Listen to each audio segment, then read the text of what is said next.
Cinema ఇండస్ట్రీలో అనేక మంది హీరోలు అవ్వడానికి అద్భుతమైన కేవలం మ్యూజిక్తో పెద్ద పెద్ద హీరో రజనీకాంత్, కమల్ హాసన్, రాజేంద్ర ప్రసాద్ ఎవడెవరు అందరినీ హీరోలను చేసి పారేసింది ఆయన. జస్ట్ మ్యూజిక్తో.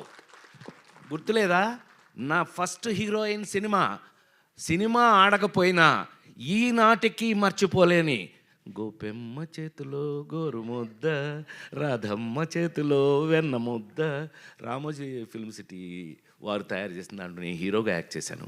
కానీ ఆ పాటలు అజరామరం. ఈ రోజున వారి ముందు చెప్తున్నాను, నేను నాకు అవకాశం దొరికింది అందుకని చెప్తున్నా. ఈ అవకాశం ఆయనతో రాదు మాకెప్పుడు.